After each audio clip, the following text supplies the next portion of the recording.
जोहार दोस्तों आप सभी स्टूडेंट्स के लिए खुशखबरी की बात है कि चाईबासा जिला प्रशासन के द्वारा चाईबासा जिला के कैंडिडेट्स के लिए होमगार्ड की वैकेंसी जारी किया गया है। दोस्तों अगर होमगार्ड की वैकेंसी की बात करें तो होमगार्ड की वैकेंसी दो प्रकार से निकाली जाती है, दो स्तर से। एक होता है ग्रामीण स्तर से, दूसरा शहरी स्तर से। ग्रामीण स्तर में नॉन टेक्निकल पोस्ट रहता है और शहरी स्तर में टेक्निकल और नॉन टेक्निकल दोनों पोस्ट रहता है। दोस्तों अगर चाईबासा जिला में होमगार्ड की बात करें तो इसमें 1156 पद, जिसमें 987 ग्रामीण क्षेत्र से और 169 शहरी क्षेत्र से।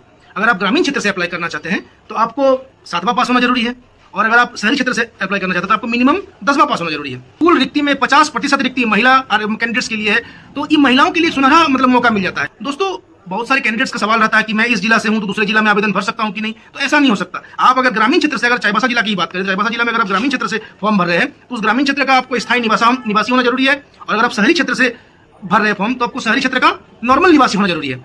अगर फॉर्म भरने में आपको सिर्फ ऑनलाइन आवेदन ही करना होगा, तो ये ऑनलाइन आवेदन आपका 20 जून से शुरू हो चुका है और ये 4 जुलाई तक चलेगी। इसमें अगर आपको एज क्राइटेरिया की बात करें तो आपका एज क्राइटेरिया 19 से 40 साल तक होना चाहिए।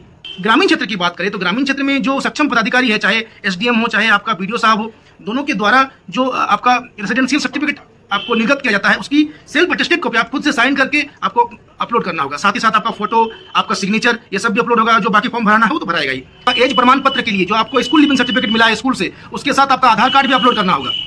अगर शहरी क्षेत्र की बात करें तो शहरी क्षेत्र के लिए आपका न्यूनतम मैट्रिक पास होना जरूरी है, तो आप अगर मैट्रिकुलेशन सर्टिफिकेट जब जमा कीजिएगा तो उसमें आपका एज प्रूफ भी जमा हो जाएगा साथ साथ, और साथ साथ आपका रेसिडेंशियल सर्टिफिकेट भी जमा होगा।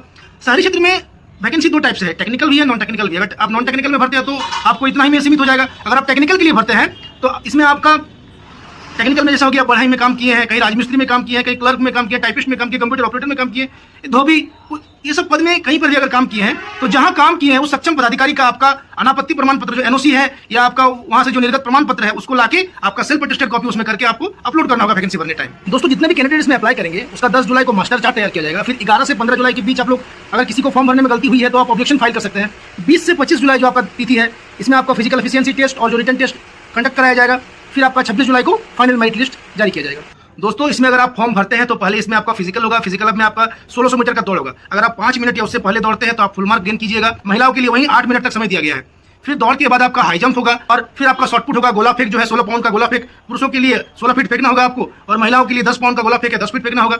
इन सब चीजों से आपको पार होने के बाद आपका एक हिंदी लेखन परीक्षा होगा 100 नंबर का, जिसमें आपको 30% मार्क्स वहीं ग्राउंड में ही हिंदी लेखन परीक्षा हो जाएगा, जिसमें आपका 30% मार्क्स लाना अनिवार्य है, तभी आपका बाद में मेरिट लिस्ट में नाम आएगा। दोस्तों ये तो रहा आपका सिलेक्शन प्रोसीजर। अब सिलेक्शन होने के बाद आपको झारखंड के किसी भी संस्थान में आप काम कर सकते हैं। इसमें आपको प्रतिदिन 1088 रुपया प्रतिदिन के दर से आपको इसमें वेतन मिलेगा। इसमें कोई मासिक वेतन का प्रबंधन नहीं है। डेली जितना आप काम कीजिएगा डेली के हिसाब से इसमें वेतन मिलता है। जिस दिन काम नहीं किए उस दिन आपका वेतन नहीं मिलेगा इसमें।